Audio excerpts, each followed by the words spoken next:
Hello and welcome to a slightly special edition of Sticky Wicket, the official Somerset County Cricket Club podcast. Why? Because on Saturday, August the 27th, Somerset County Cricket Club had made it through to finals day for the third year in a row. We decided, whilst we now know the result of what happened on that day, at the time, countless supporters made their way to Edgbaston to witness the day's events unfold before their eyes. Highs, lows, sun, rain, dropped catches, big sixes, juggling, ups and downs were all major ingredients in what was a fantastic day's cricket. So, if you already know the result, then you'll know some of the irony behind some of the comments made throughout the course of the day. You'll hear later on this podcast. If you don't, then sit back and have a listen from a fan's perspective as to what happened on Saturday, the 27th of August, 2011 at Edgbaston. I'm Ian Burridge, and this is a special Sticky Wicket. Sticky Wicket, the official Somerset County Cricket Club podcast. Somerset have won by 6 wickets here. They've won ever so comfortably in the end. As Drskovic goes after that, hits it high over the top. 6 runs. There's Marcus Drskovic's 50 up in double quick time. Is this to be the moment? Craig Kieswetter comes down the track, drives through extra cover. He'll get 4 runs for it. They only needed 1. Butler does try to go for the big hit. Has he got hold of it? It's sailed over long on, and it's 6. Sticky Wicket. Well, the next episode of Sticky Wicket, the Somerset Cricket Club podcast, comes from Edgbaston on finals day. Hello, Spencer. There are worse places to be today, I have to say. The sun's out, although we've got some menacing clouds in the sky, but we're looking at the first semi-final at the moment, Leicestershire-Lancs, and Leicestershire seem to be on the ropes a little bit, at least in the first couple of overs. Absolutely, a wicket with the first ball, but the run rate's looking quite good now, so this one I think will go to the wire. Although we're not actually that bothered about this one, are we? Well, obviously we no. But obviously the important thing is the second semi-final and then hopefully the final, but a chance for maybe the Somerset players and fans to see what we'll be up against hopefully later on this evening. And of course you mentioned that match that we're going to be playing first, which is against Hampshire, and that was actually the first match of this season altogether, wasn't it? And a rematch of last year's final, so there's a lot riding on it. I think spot of revenge is in order. Obviously we want the kind of excitement that we saw last year, but we don't want that kind of pressure, and we don't want that kind of disappointment either. Absolutely. The emotions are fine. The disappointment is what we want to change. It'd be lovely to beat Hampshire, obviously, to knock out the champions on the way to winning the thing. Now, obviously, as you're listening to this, you already know the result. We don't, so forgive our excitement as we head through finals day. We're going to talk to a few members of staff from Somerset County Cricket Club as well throughout the course of the day, find out their reaction, and of course this is the pinnacle of the 2020 season, so find out exactly how excited they are as well. Somerset County Cricket Club, Sticky Wicket. A 2020 match wouldn't be a 2020 match without a cue for the bar, and I mean with a couple of Somerset supporters. Hi guys, are you enjoying the day? Yeah, very. Paid quite a bit of money for this, but it's worth every penny. So where have you guys come up from? I've come from Sussex, Tunbridge Wells area. From Oxford, but originally born in Plymouth. So despite the varied destinations that you guys are going to go back to tonight, you're still Somerset supporters? My housemate grew up playing cricket with Joss Butler, so I had to sit through every single match of Somerset during my second and third year. And yeah, just got to know Somerset through that. Got to know every single stat. Like, he was a proper statistician. Couldn't support another team after that. So what do you make of Joss's call up to the England 2020 side as well? Oh, it's amazing. His run of form's been excellent, hasn't it? Doesn't surprise me in the least. And what are you hoping for today, or was that just a really stupid question? Somerset win. Marcus Drskovic ton in the semi-final, then a double ton in the final. First of a kind. Yeah. It's got to happen sometime, hasn't it? Thank you to supporters, James and Matt there. And amongst the thousands of other travelling supporters, I found a familiar face to Somerset County Cricket Club, Executive Chef Simon Safe. I started by asking Simon what he'd hoped our boys would be eating ahead of the semi-final. I would like to think they're having a light lunch, crudités, dips, plenty of fruit, plenty of water on board, just generally just enough on board energy-wise not to go over the top until they get past the first stage of the semi-final, and then they'll have a bigger wraps, sandwiches, that kind of thing, just time over, keep the hunger at bay, shall we say, but just plenty of fluids, energy bars, that kind of thing really, until hopefully, fingers crossed, we win, and I'm sure they'll go straight out for a curry or something. And in terms of the whole season, because nowadays they're not so much sportsmen as athletes as well, so how do you as executive chef sort of keep them on the straight and narrow? Well, when they step through the gates, then they are controlled by us, but unfortunately when they go out the gates, they have to be self-motivated, shall we say, but while they're in our control, they don't eat beef. Beef is a no-no across the board. It's obviously chicken, low-fat sauces, low-fat butters, low-fat yogurts, everything is down to the sheer minimum. And from your point of view, here at Edgbaston, willing the team to do well, what's your initial feeling about it? I wish them absolutely well. I'm very fortunate I've been here 3 times and, so close but yet so far. But I think the boys are up for it. It's a bit of a grudge match. I spoke to a few of the boys. You're not allowed to say that really, but I think there's a few old scores need to be settled. So I think it'll be a good game. I'm Kate. I'm Holly. So where have you come up from, Kate and Holly? We're from Bristol. And yet you're supporting Somerset? Well, that's because I did my nurse training down there many decades ago, and it's the most fantastic place. And you saw the first semi-final, it came down to that expression and that feeling, so sums it all up, and to be involved in that as a Leicestershire or a Lancashire fan, that must have been excruciating. Well, we do have Leicestershire and Lancashire fans in our party, and we were trying to empathise with them, but when we're already winners, what can you do? Really, but it's wonderful. I mean, as a day out, we've got 4 young kids in our party. Absolutely wonderful. What a wonderful introduction to cricket.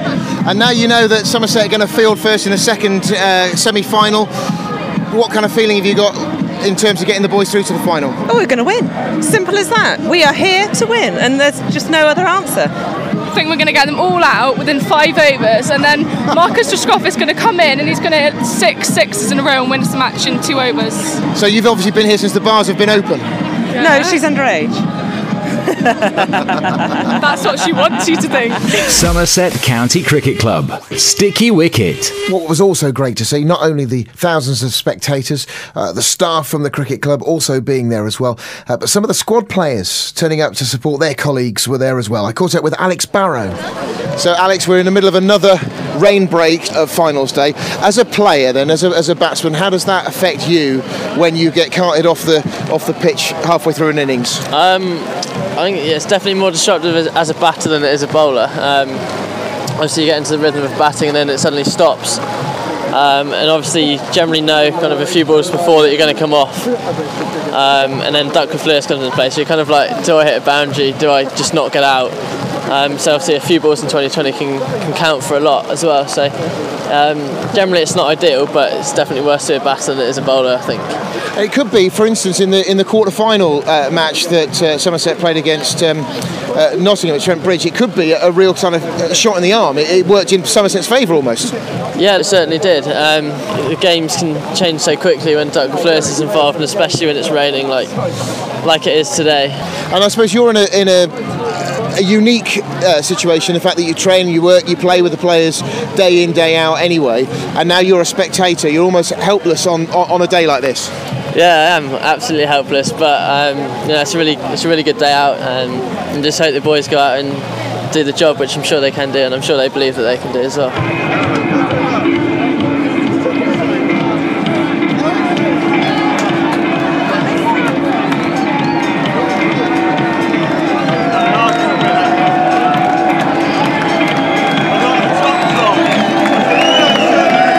We're just welcoming Somerset on for their semi-final. You may well already know, but Somerset won the toss and they've elected to field first. Do you think that's a good thing? I assume so. The guys out there know more about it than I do, but we have seen in the past the fact that if it is rain affected, the team that bats second seems to have the advantage, so that seems like a good call.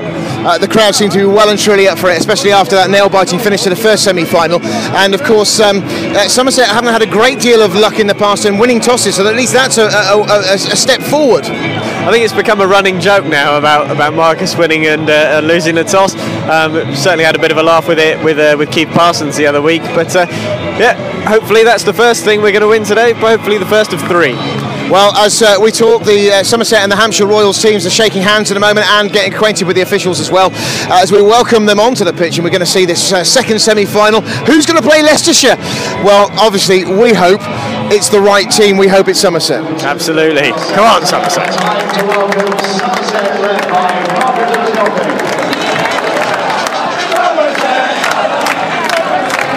Well, that's the end of the second over, and rain again interrupts play. So far, a fairly steady start from our lads. Absolutely. Tomo keeping it tight in the second over, just one run coming from it, and unfortunately the frustration once again, as the covers come out and the rain comes in, it's all getting a little bit frustrating now.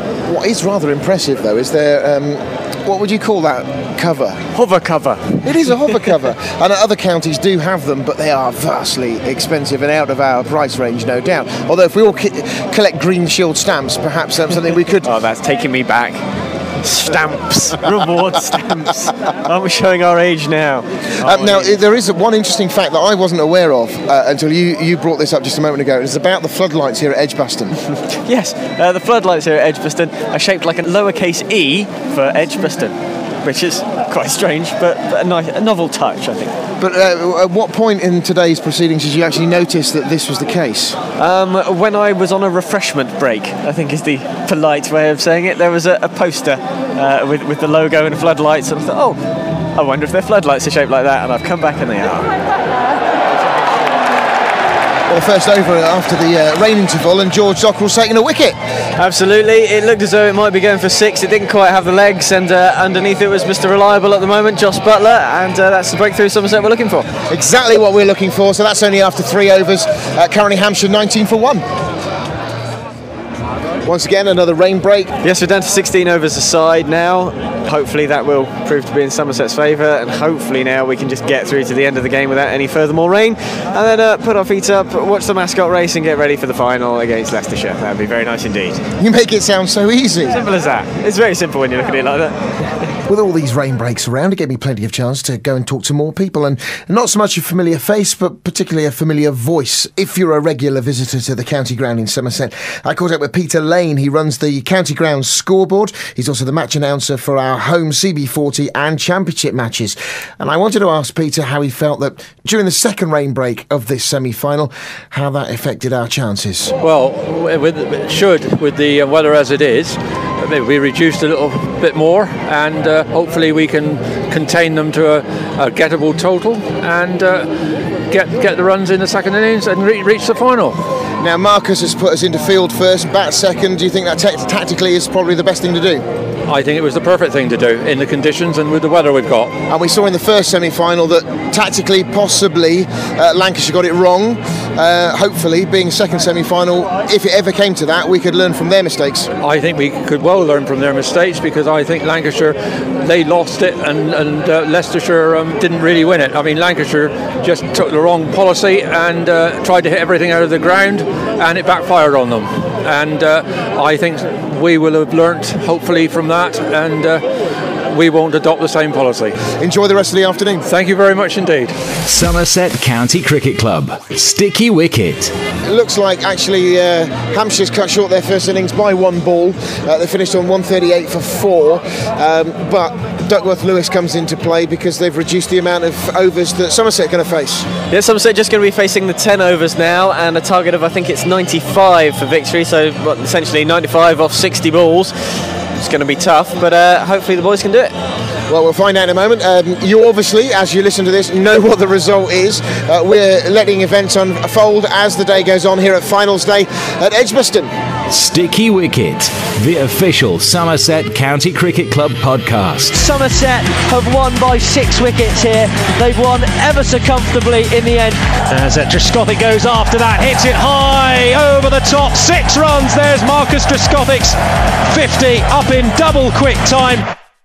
He has bludgeoned the Kent attack, whatever they've thrown at him. And qualification is just round the corner. Sticky Wicket, the official Somerset County Cricket Club podcast. A How Loud production.